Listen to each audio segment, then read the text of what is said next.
I'm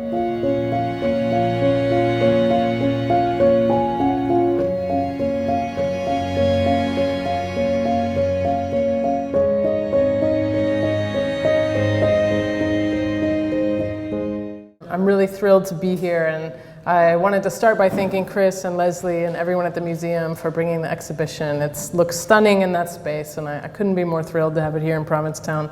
And Chris, you stole my joke. I was going to give everyone a gold star for coming on the first sunny day in months, so I very much appreciate you making the time to be here today. Can we bring the lights down? Oh, you're already on it. Perfect. Thank you so much.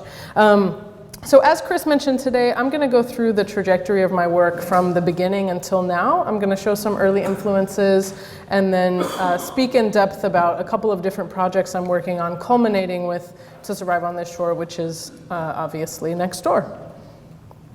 So this is me when I was 8 years old.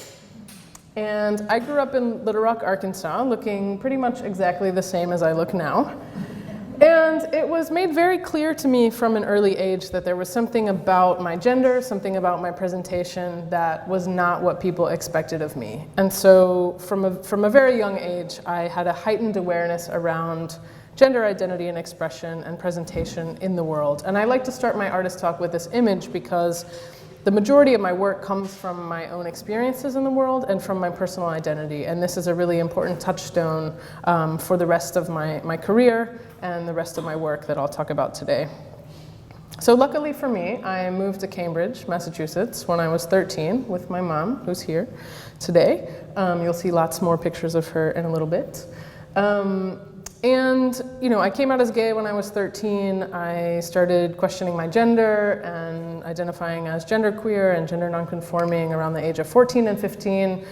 You know, luckily my high school had a very large gay-straight alliance. If there was ever a place to come out, it's certainly Cambridge. And I was very politically motivated. I was involved in a lot of education. I did a lot of speaking and political work. I was not at all a school dance kind of person, as you can probably imagine. I was an angsty art student who kind of holed up in the theater department in the dark room. But as a political gesture, I decided to run for prom king. And so my photography teacher, Archie LaSalle, was one of my biggest supporters. He put up signs all over the photo lab, and I still remember how meaningful that was. Anyway, long story short, I ended up winning prom king. So then I thought, oh shit, I have to go to the prom. Hadn't really thought it through to its logical conclusion. But so this is my high school prom photograph and me at the age of 16. And again, just a touchstone for showing that my identity has always been politicized, and I've always chosen to embrace the politicization around that and fold it into my photographic work.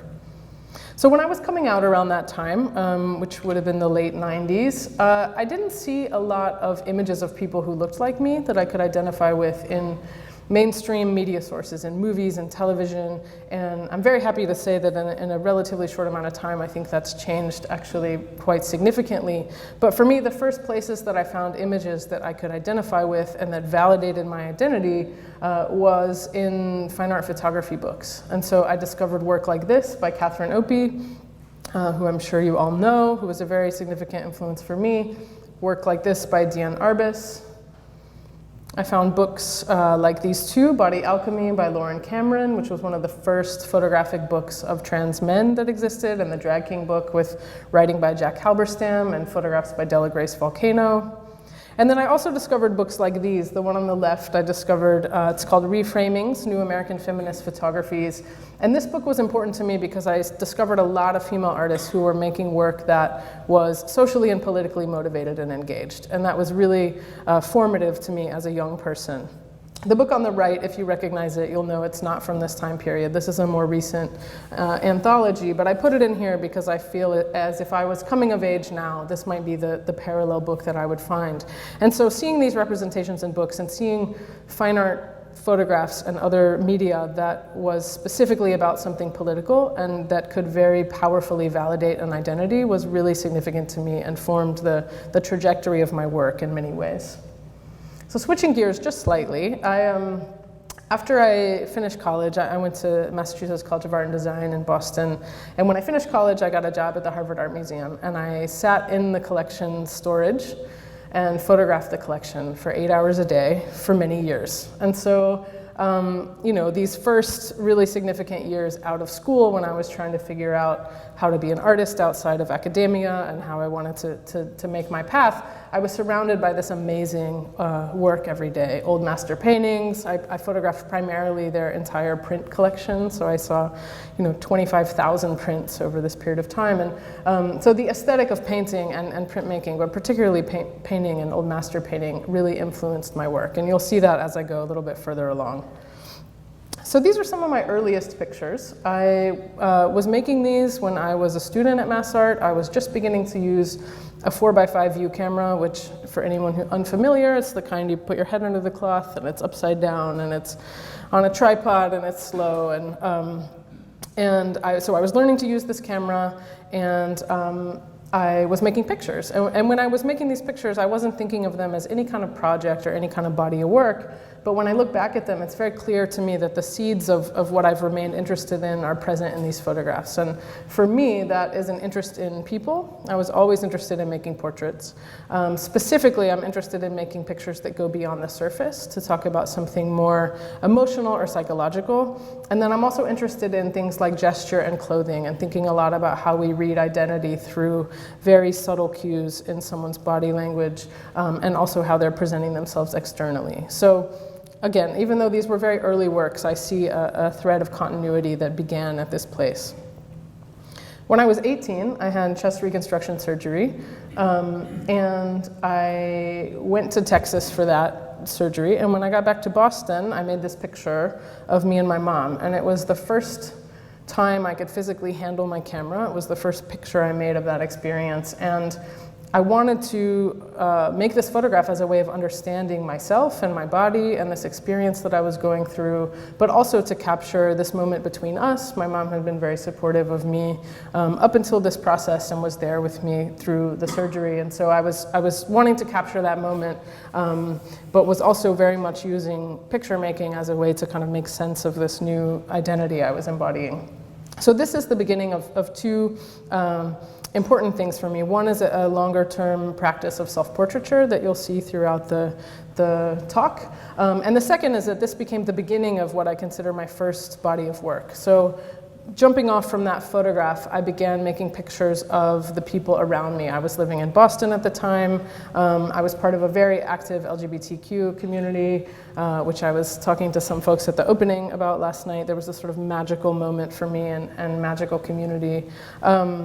And so I started making pictures of the people around me, and I was very aware that at this time there were no pictures that I could see of people who were transgender or gender nonconforming that were respectful and humanist and complicated. So many of the images that I saw were either very negative or overly fetishized or were based in violence, and so I wanted to create these very intimate, humanist, complicated pictures. And so this became my first body of work, which I call Transcendence, that I worked on from 2005 until 2011. So at some point making this work, I switched to shooting in color film, and I also decided to focus specifically on people within the transmasculine community. And I did this in part because it was the group that I was most a part of. I felt like it was the experience I could talk about most intimately. And so this shift became fairly essential to the work that would follow it. For a long time, I had avoided making work about any of the physical aspects of transition because I felt like a lot of the images or just the general consciousness around a trans identity focused so much on the body. And I was interested in pushing back against that and focusing more on emotion and psychology. But at some point, I realized that I was leaving out part of that story.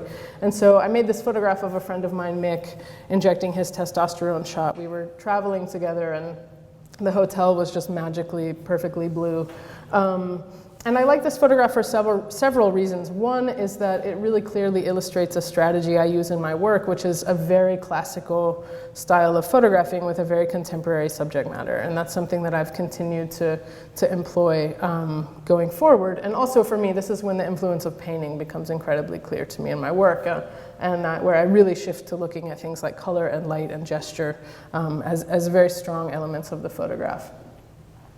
In 2011, I had a revision on my chest surgery, and again, I made this picture when I came back from that experience, and I have always felt that it's important to make photographs of myself, both because it implicates me as part of the community that I'm photographing, it places me within this larger conversation I'm having around gender and sexuality, but I've also found that by sharing my own story and my own experiences, it really makes a space for other people to share with me, and so this has become a pretty significant part of my practice.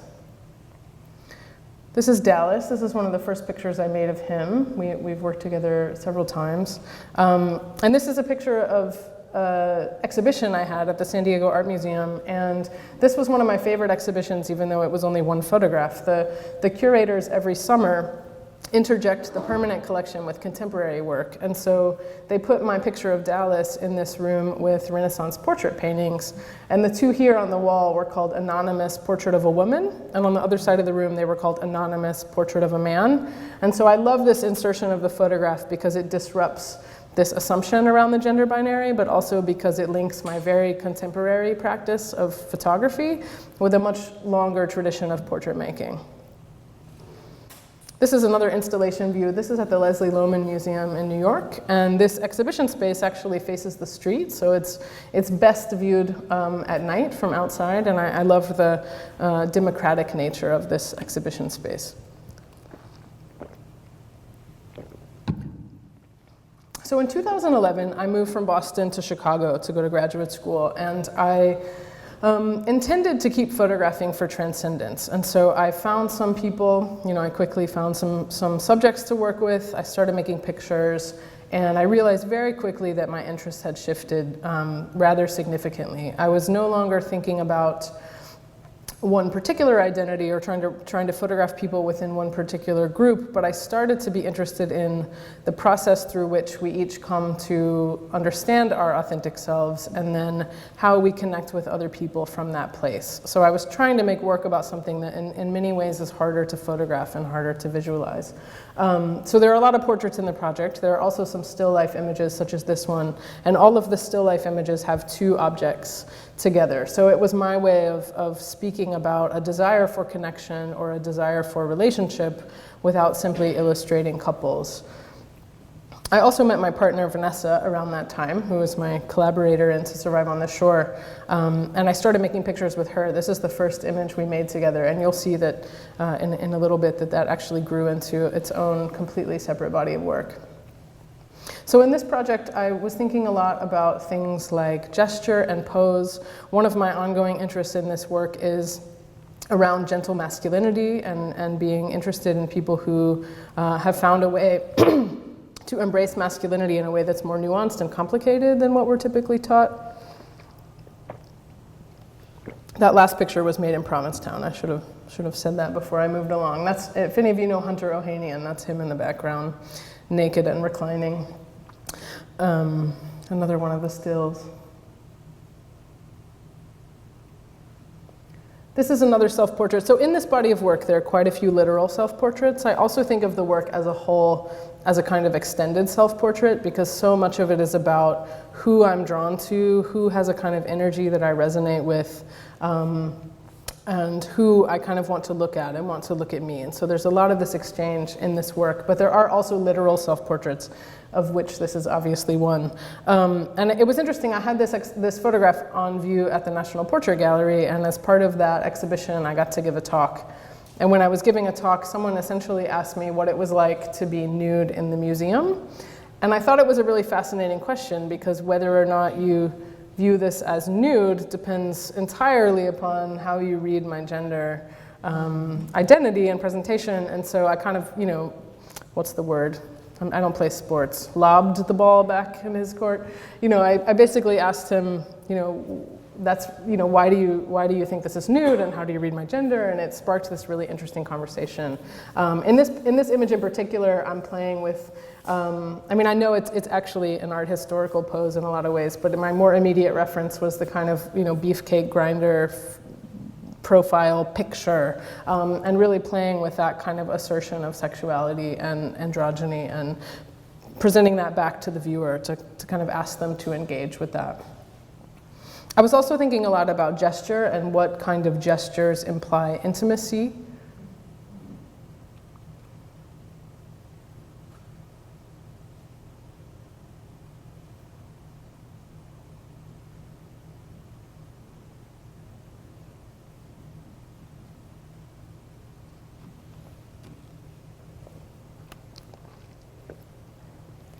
Another self-portrait from this project.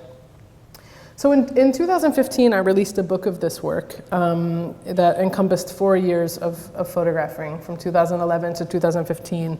And then I kind of paused on it a little bit to survive on this shore. And then now that that's kind of wrapped up, I'm actually going back to making new pictures for Every Breath We Drew. So this is what I'm currently working on. And I'm still interested in a lot of the same themes. I'm thinking a lot about gentle masculinity, I'm thinking about intimacy and connection, I'm thinking about queerness and how we read gender and sexuality in people's bodies. But I've started to use a different environmental space. Many of the earlier works were made indoors and in this kind of even morning lighting. And for a lot of the newer work, I'm moving outside. I'm often shooting late in the afternoon at sunset, changing the quality of light that I use. This was made here a couple of years ago. Some of you may know Matt. And I'm often photographing at the very end of the day and kind of chasing this magical light. And I'm doing that for a couple of reasons. One is that I really love the quality of that light, the ethereal quality that it gives. But also practically, for me as a portrait photographer, I had hit this place where I could kind of go into someone's home and make a certain kind of picture and react to a certain kind of light. And so I've really been enjoying putting myself outside in these different lighting conditions and being kind of forced to respond to that. So it has a conceptual purpose and also a practical purpose of me kind of getting in my own way, so to speak, to make new kinds of images. So most of the people in this project that I photograph are people that I meet somehow, and I'm drawn to them and I'm interested. I ask them to sit for a portrait. Sometimes people approach me as well. So this is Jamie, who's a good friend of mine where I live now in St. Louis, and she approached me because she wanted to make pictures together. She had had breast cancer and had one breast removed. And at the time she asked me to make pictures with her, she knew she was going to go back and have surgery to have the second one removed, and she wanted to document this process and kind of understand what she was going through these images. And so this was one of the first images we made together. And she's ended up being someone that I really, really love photographing and have made quite a bit of work with.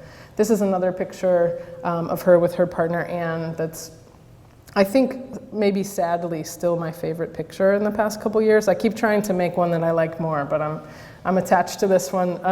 And actually this one's going to be in, there's a portrait exhibition at the National Portrait Gallery called the Outwin that happens every 3 years, and this piece is going to be in there beginning this fall, so I'm pretty excited about that. And then this was another picture we made after her surgery. So the passage of time is something that's also important in my work. Sometimes it happens in this way, as in I literally photograph the same person over and over, and sometimes it's in more of a comprehensive project way, which I'll talk about more with To Survive on This Shore. But I tend to work in these very long-term, ongoing kinds of ways.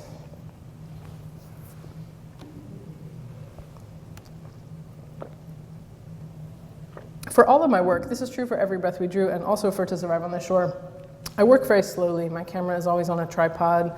I trained on a 4x5 view camera, as I mentioned. I now work digitally, but I still work in the same fashion. And so, I prefer to go to people's homes or personal spaces, and I spend a lot of time working with them to make these pictures. So I'm always after a kind of stillness and a kind of psychological intensity, and that's partially based on how I physically make the photographs. This is the most recent picture of Jamie that we made together just a couple months ago. So this is an installation view to give you a sense of this work in space. I know we have the other project here. This is from a museum in Florida from 2015. And when I exhibit my work, it's really important to me to think about the scale of the work. And I'm very intentional about the size and the way that people interact with the photographs. So, I want my portraits to be big enough that the viewer can approach them and have a very meaningful, intimate relationship with them, or intimate interaction. But I don't want them to become become so big that they become larger than life and kind of tower over you. So I keep things at a relatively modest scale, even though I could, theoretically make them quite a bit larger, which of course you can see next door as well. This is another installation view from a venue called the Transformer Station in Cleveland, of newer work from Every Breath We Drew. This is from last year, and the chains came with the building, so they were not my doing. But I chose to leave them. They could have been removed, but I liked them. This is Erica and Krista. They came to an opening I had in Chicago, not intentionally dressed exactly the same as they were in their portraits. So they humored me and made this picture. And I put this in both, because it's funny, but also because it's really important to me that I maintain relationships with my subjects after the making of the work, and that people feel really respected and validated by the process. And so as much as possible, I invite everyone to openings, I keep in touch with people, I send them prints, and particularly because I work within marginalized communities, that feels especially essential to me. This is my Meta Betsy photo. This is Betsy holding a picture of herself in the place where we made the photo. And then this is another installation view from the Cornell Fine Arts Museum, and this was a portrait that they acquired for their permanent collection. And the curator placed it in this room of paintings under the heading of gesture and pose. And I really love that they pulled it out of just a photographic space, but made this larger connection with other portrait making. So in 2010, I started making that same picture with my mom that I had made in 2005. And we started doing this picture together every year. Obviously, I was working in color now. But it was based on that earlier black and white photograph. And so we started making this picture together every year. And, since she's here, she could tell you that she teased me about the first one because, I was 18 and a student, and she thought no one was ever going to see it. And so, it just became this shift in career when suddenly it was being exhibited. And so obviously with these now, she knows that people are going to see them and that they're going to be exhibited. And so, when I'm making these pictures, I'm really interested in thinking about the idea of family and relationship and physically where you come from, but then how you each pursue your own path from that place. I'm also really interested in, documenting the process of us growing older, of our relationship together, thinking about bodies changing, all of those things. And so, now that it's become this annual tradition, in a way, it's also become this kind of affirmation of our relationship and her support of me and my work. And so it's taken on this extra meaning. And it's something that I really hope to continue to do for a long time, obviously as long as we can, and something that I view as very much ongoing and very much a long-term project. So we're due up for our 2019 portrait. I think you wanted to get a tan first, so maybe we'll wait till August. And in addition to that series, I've been making other pictures of us together since the beginning, but this one is from 2011. And again, one of my long-term interests is this idea of relationships and connection, and for me that can be a number of ways, whether it's family, whether it's romantic, whether it's communal. I'm really interested in kind of where you come from, who your people are, how you find your place, and so this is one branch of that inquiry for me in my larger work.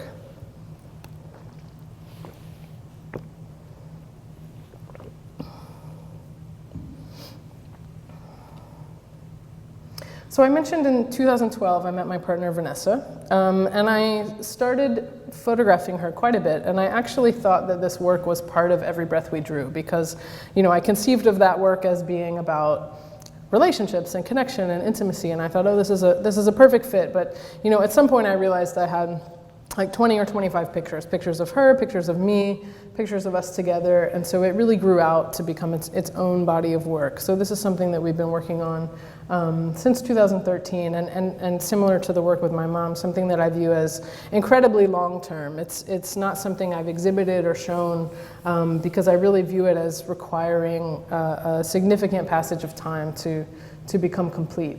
This was made here also I think it was maybe 2 degrees. She was a good sport. And so in this work, I'm interested in it for a couple of reasons. One is that, conceptually, it gets at a lot of the things that I'm interested in, which are relationships, identity, gender, sexuality, connection, but none of those things is the singular or the primary focus. So it allows me to talk about things that I'm interested in from this more personal and subjective way. And the other is that formally and technically as a photographer, it's an interesting challenge to have to make pictures of the same person over and over a long period of time. And so it's pushed me and encouraged me to make images that I may not have made otherwise. And so again, I'm really interested in this passage of time and thinking about how a relationship changes over a period of time and trying to document that and make sense of that in this work.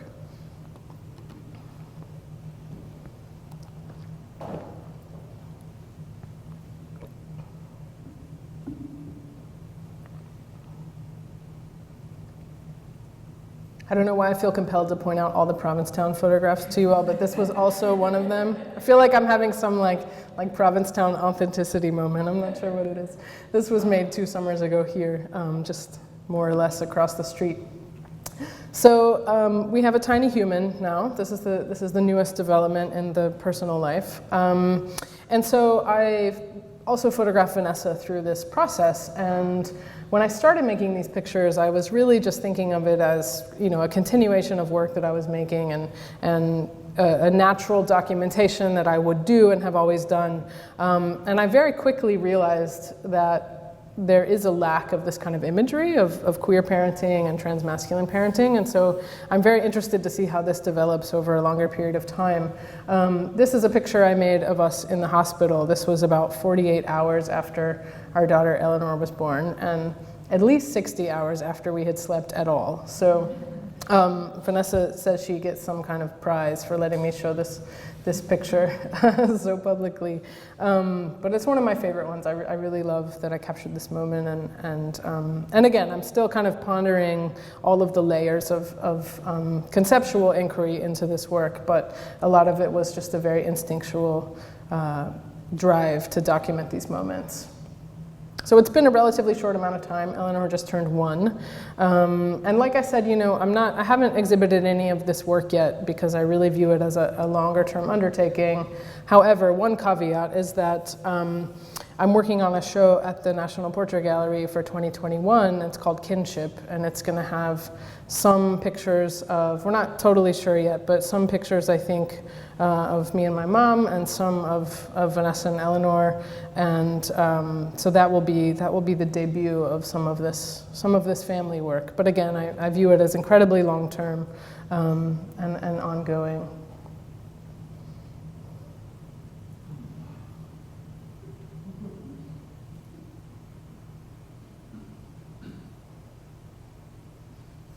I'm going to see how long I can get away with the slow shutter speeds. She's becoming a little bit faster, so we'll have to figure out that next phase. So this is the last body of work I'm going to talk to you about. As you all know, To Survive on the Shore is a project of photographs and interviews with transgender and gender nonconforming older adults. So when I met Vanessa in 2012, she is a social worker whose research focuses on the intersection of LGBTQ communities and aging. And we met and we realized that we had all of these interests in common. And one day I said, we should make a project together. It could be really interesting. And we kind of let that go for a couple months. And then we realized that we really had something interesting that we could work on. And so this project was born. We made the first pictures and did the first interviews in 2013. Actually, the first ones took place in Boston, and then developed from then. So each portrait is accompanied by a quote, and these quotes are taken from longer interviews that we conduct, audio interviews, and then they were transcribed, and Vanessa edited them down to these quotes that accompany the images. And we also, sent the quotes back to each person to make sure they felt comfortable with the way we edited them, because it was such a significant process of editing down. So I'm going to begin and end by reading you 2 quotes, and actually neither of them are in the show, so they'll be new even if you've looked at them all. So the first quote is from Chris. Chris says, I feel like I was always punished for my masculinity when I was female designated by both straight people and lesbians. I was not the kind of woman that either women or men wanted to be around. I was way too scary, and people didn't know what to do with me. I was always a fish out of water in terms of my gender presentation.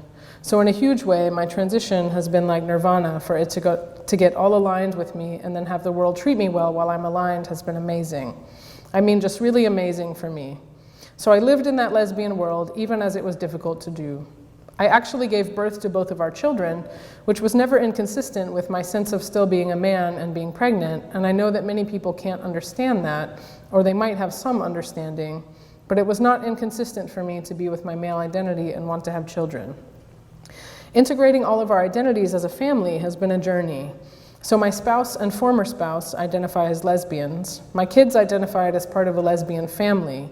So applying to colleges, how do you explain on the FAFSA forms for the federal government that somebody's a biological mother and at the same time they're legally a man, and what's their legal relationship, and how do you explain that I'm legally a man that was never married to my former spouse who is legally their mother because we were a lesbian couple? So there's layer upon layer upon layer of complication when interfacing in the world, even as it was not very much of a blip in terms of my family's experience of me and didn't change a whole lot the way our family life ran, was not really that big of a deal. And yet this interface out in the world became a pretty big deal. So for each of the quotes, people would share so much information, and we went through this process of trying to decide which piece was the most salient for each person and highlight that piece. And we knew from the very beginning that this was going to be a book and an exhibition. That was always the goal. So we were also thinking a lot about how all of these stories and portraits would work together.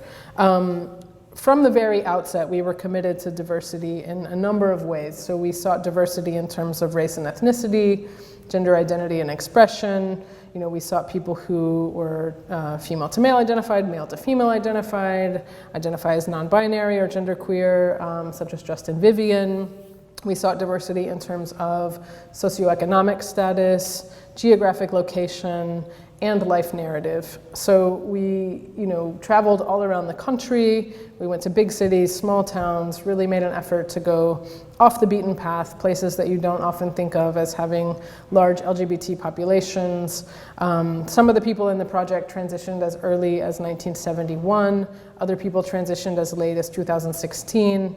Some people transitioned in their 30s, some people transitioned in their 80s, some people socially transitioned but didn't medically transition. So there was a very broad group of subjects, and that was something that we worked really hard to make sure was the case. This is Gloria. She's one of my favorite portraits and individuals from the project, and obviously she's the cover of the book, and she ran a charm school at the LGBT Center in Chicago where she taught young trans women of color how to be a lady. And so she was very well known in Chicago. She is very well known in Chicago as a community role model and an activist. And I called her a couple of years after making this to ask her some question, I forget what, and she told me that she had recently taken up stand-up comedy and she wanted to become like the best known, older trans comic in Chicago. So I continue to be inspired and moved by her and her story. So most of the people in the project I met specifically for the project. There are a few exceptions of people that I knew before. So Hank and Sam are actually two of those exceptions. I mentioned I grew up in Little Rock, and Sam ran a lesbian Bible study group that my mom attended, and I was young, so I mostly remember that they had really great snacks and they had some cute dogs. But when I was making this as an adult, I reached out to them and I said, I don't know how you identify, I don't know what language you use, but I'm working on this project, are you interested in participating? And they said, yes, absolutely. So Vanessa and I drove down and spent the day with them, and I was really touched by their stories for a number of reasons. Hank in particular, who was 76 when we made this picture, I felt like Hank and I shared a very similar internal identity, the way we speak about our gender and how we feel, but our experiences in the world were so different because of our generational shift, and the way that I am able to navigate the world is very different than how Hank was able to navigate the world. So that was very meaningful to me. And then they had both had breast cancer later in life, and they both had double mastectomies, and they were both very excited about their flat chests. And so at the end of our day together, we ended up kind of, showing our scars and comparing stories, and it was this very sweet moment. And I say that in part just because it's an endearing story, but also because the process of making this work was so intense, and I would often show up a complete stranger to somebody, and then I would feel, I would leave feeling like they had shared their most, difficult life stories, their most joyful life stories, and I would feel incredibly close to them at the end of this time. And I was really struck by the extent to which people really wanted to be heard, and they wanted their stories to be told. People often said to us, like, how do you even find enough people? And we had hundreds of people. We could have photographed thousands of people easily. And so that was a really interesting part of the work, is just making that space for people to tell their stories. These are Hank's hats. The third one in says, "Dysfunctional veteran, leave me alone." This is Skye. This is another one of my favorite photographs from the project. And if anyone's very versed in Catherine Opie's work, this is the same Skye, and then Skye and Mike here that are from those pictures from the early 90s. And so for me, that was interesting as a photographic lineage, but also just a cultural and social lineage. And so I photographed them together at their home in Palm Springs. This is DeSanti in Santa Fe, who's a musician. We would always, so our process for making the work, we would go to people's homes. Sometimes people would request we meet somewhere else. I met someone in Albuquerque in a national forest because he was a big hiker. I met some people at LGBT centers, but I would often go to people's homes, and we would conduct the interview first. And that was really essential because it allowed the subject to connect with us. It allowed us to connect with them. It allowed me to sort of watch them, how they sat, how they moved. It helped me think about the portrait. But also sometimes people shared specific pieces of information that really influenced how I made the picture. And so in this case, DeSanti spoke of the significant influence that music had on his life, and how he struggled with substance abuse and depression before kind of figuring out his authentic gender expression, and music was always his outlet. And so in that case, I decided to incorporate that into the portrait. So the process of making it was also really significant to the decisions around what to include, where to photograph somebody, what kind of story to tell. This is Lewis in Western Mass.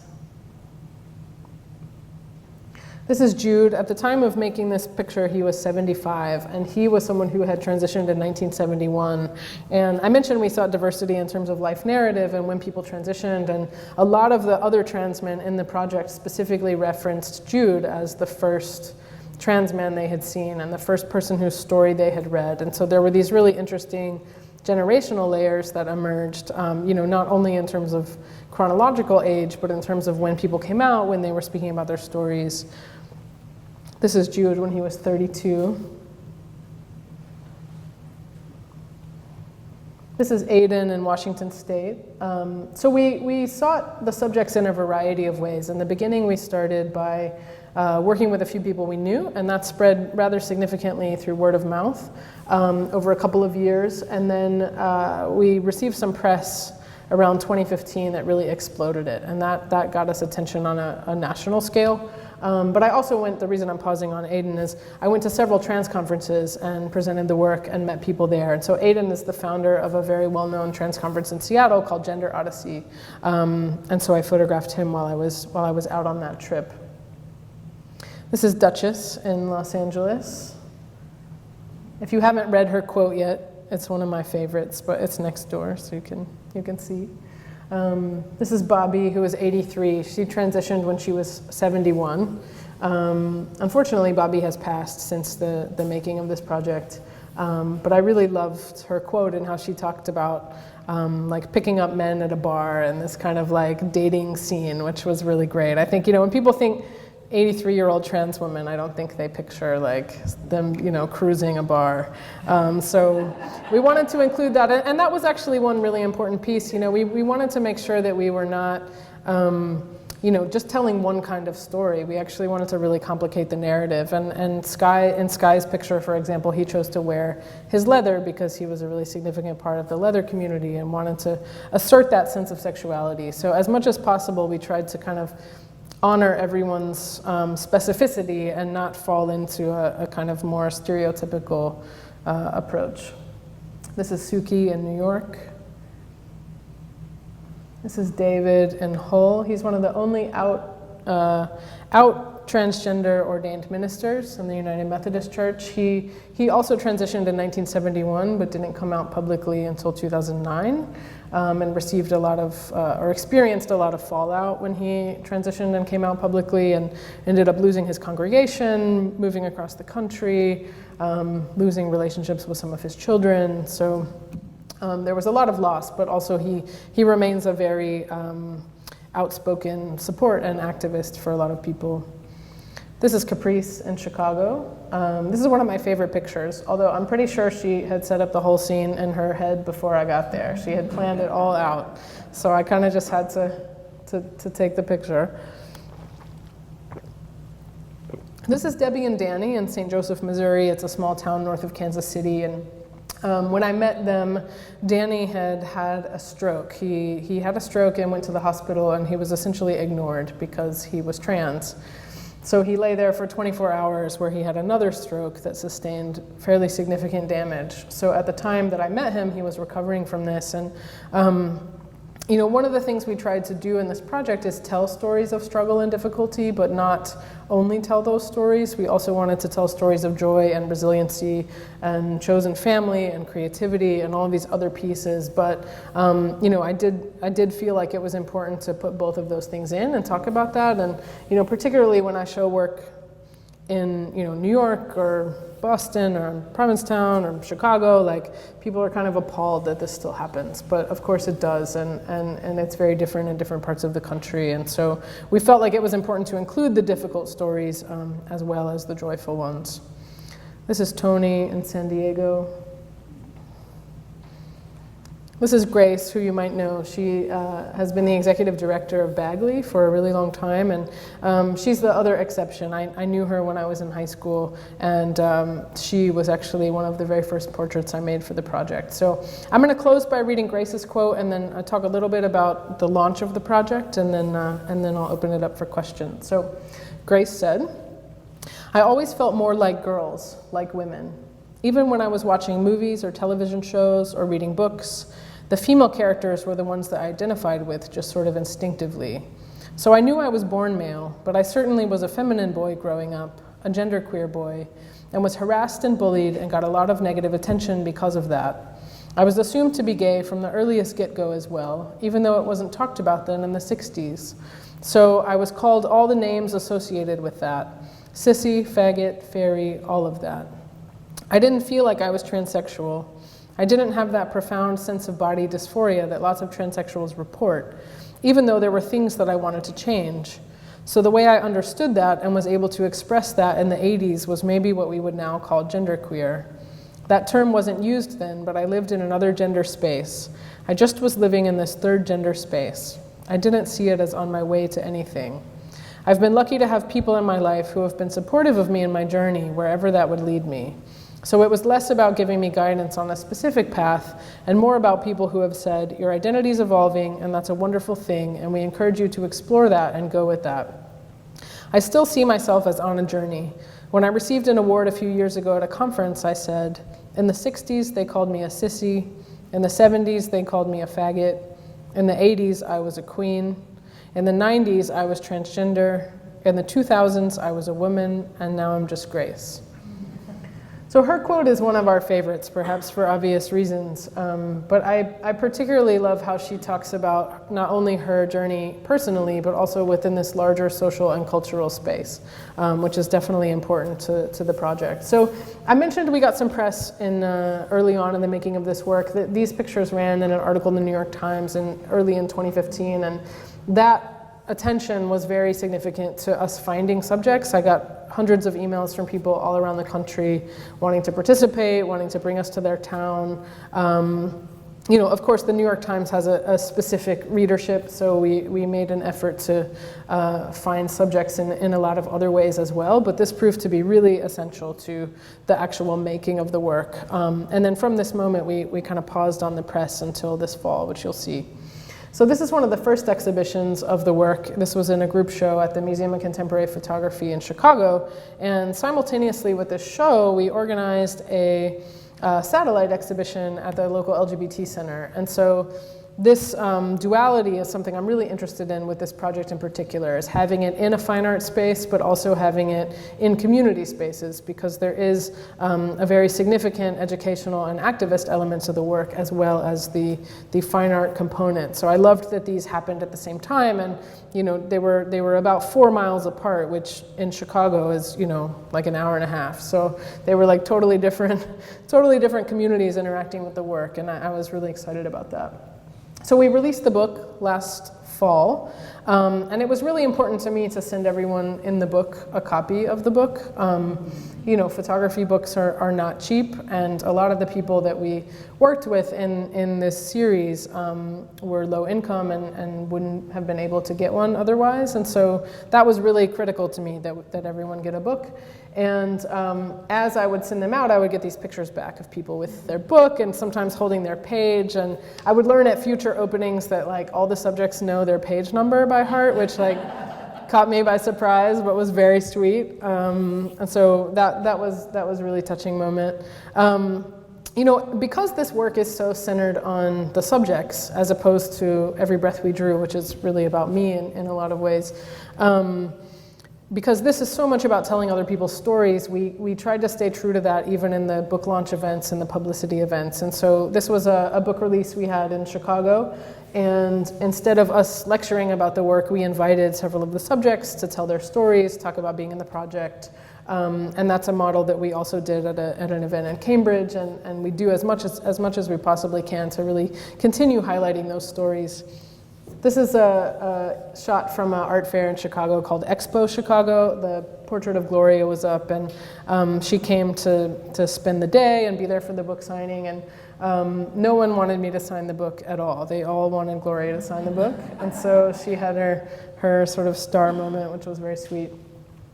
So when the work was released this fall, we had an exhibition, we had a book, and we had a kind of rather large press moment, and it started with this feature in the New York Times and then kind of continued for a couple of months. And it was really wonderful in a lot of ways, but it launched the work into this mainstream visibility in a way that invited both positive and negative reaction. And so I did an Instagram takeover for the New Yorker photo feed, and you know, and this definitely got the work on a much larger scale than I'm used to. There were like, you know, 15,000 likes on every photograph, and it was this interesting experience because there were negative comments, and I'm so protective of how the work is presented, how the work is written about, where the work is shown, and this was essentially out of my hands in a lot of ways. And so it presented a kind of dilemma for me where I felt a lot of angst about how to handle this. And,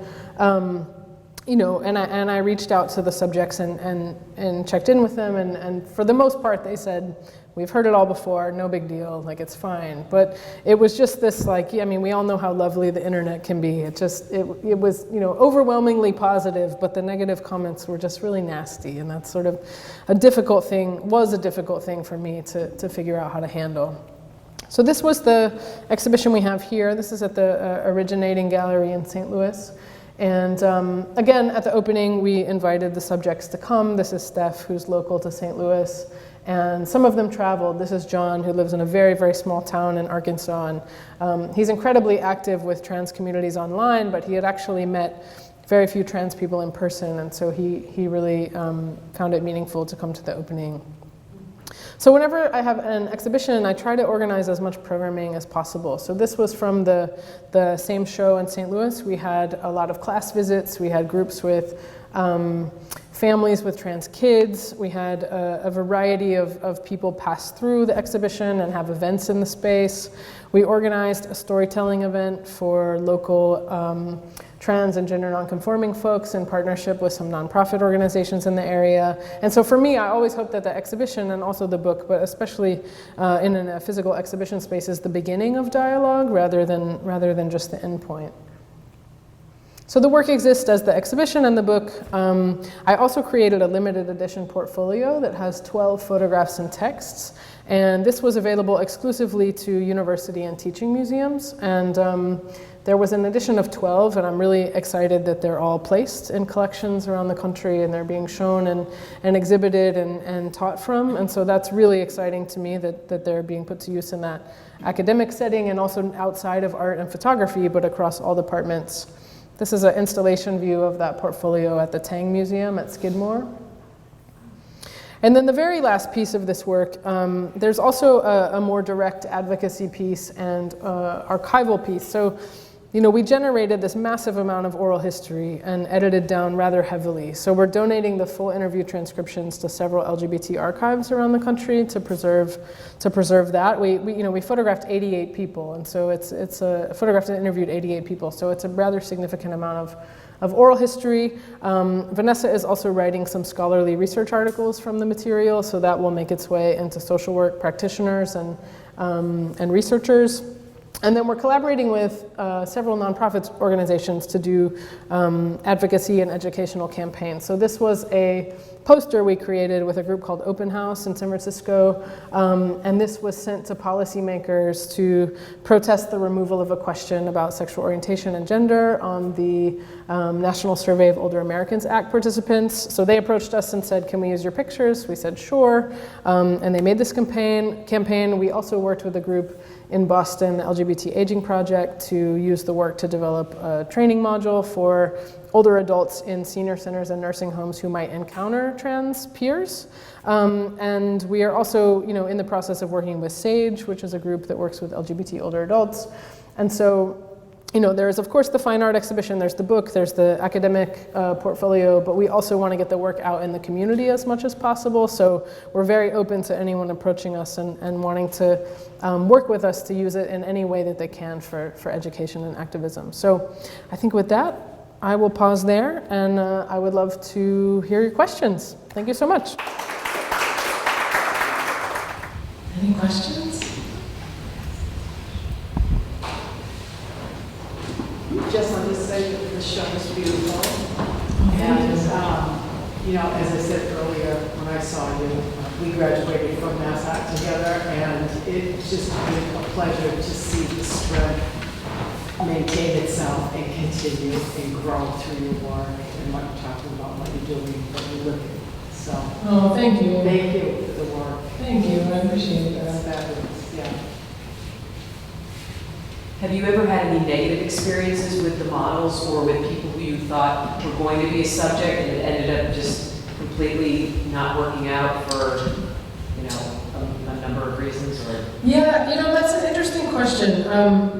So I think one important thing about this project is that we made it very clear on the front end that it was, what it was going to be about, that it was going to be exhibited, that people had to show their face, that they had to use their real name. So I think it proactively edited out people who weren't comfortable, so that was an important piece. However, we did have one situation where I photographed and interviewed someone in California, and then when we were going back to edit the book, I sent the quote back and was asking for their approval, and she basically had felt like she had changed so much in that time. When we met her, she had just transitioned and was just becoming part of the community.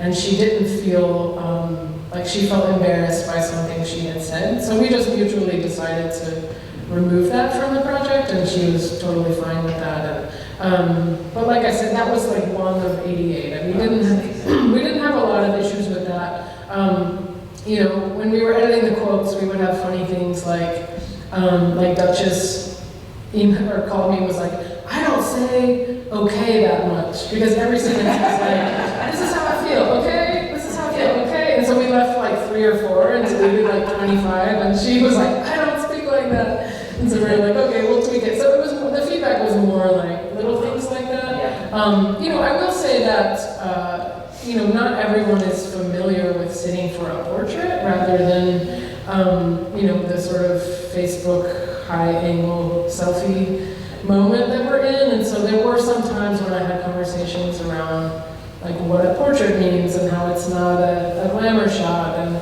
you know, for me, it was really important that the photographs were respectful, but it wasn't, but you know, making something flattering, like, wasn't my primary goal. And so sometimes we would have conversations just about that and what that means and what that process is like. But yeah, for the most part, I think because it was such heavy consent on the front end, people kind of knew what they were signing up for.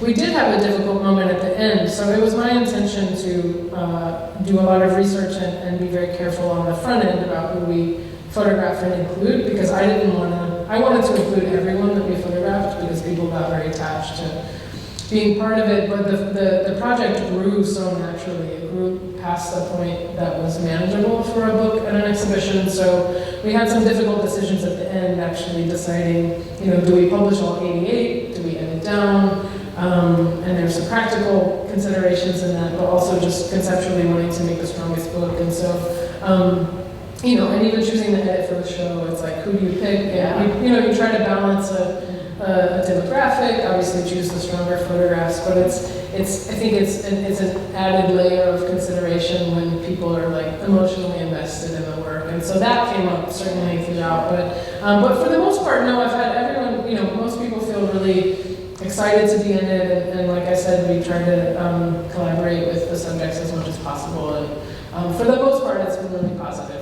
There was that one exception, but even that ended, you know, just fine. But yeah.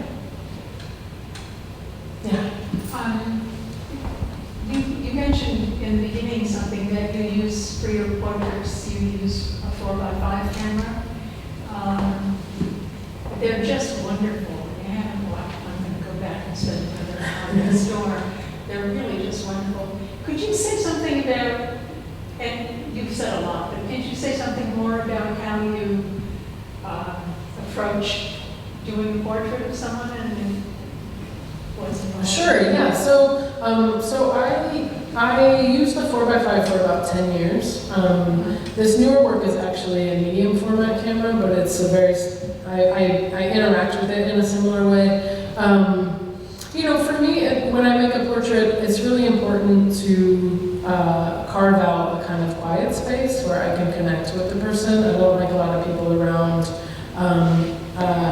If I go to someone's home, I'll, you know, ask them, like, what kind of pose feels comfortable to you? Where do you think you would sit? If you were sitting here, how would you lay your hand? If you were talking to me, how would you lean your weight? And, you know, so there's a lot of back and forth where I'm essentially trying to tease out some kind of gesture or pose from that person that feels authentic to them, but also is also visually interesting. And so there's actually a lot of, I give a lot of direction, but I also ask a lot of questions. And you know, throughout the process of photographing, we'll check in and say, are you comfortable? Does this feel right? And so usually by the time I've left, you know, the subject has a pretty good idea of what we've made. So there's that piece. And then, you know, technically, I spend a lot of time. So I spend, you know, up to an hour making a portrait. And, you know, I'll try one pose and make work that way, you know, make a lot of images that way, and then I'll try another pose.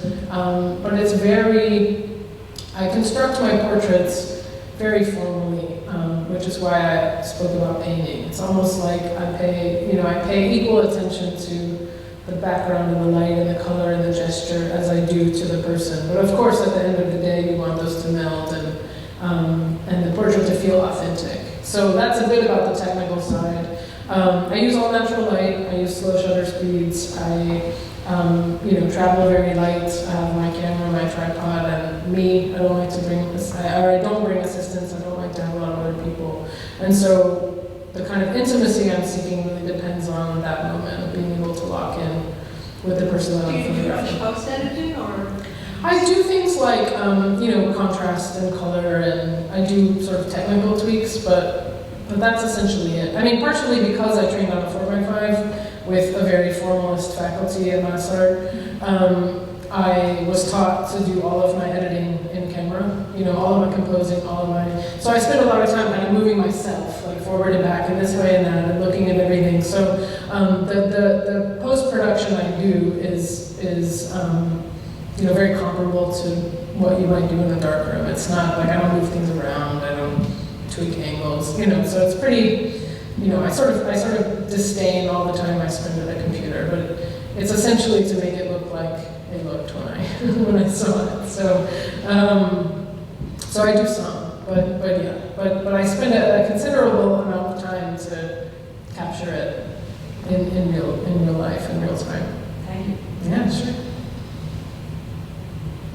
I have a question. I just want to make a comment. I find that the work is beautiful, the portraits that are in there, but the presentation and your whole story and the project itself is more beautiful because now I understand more of it.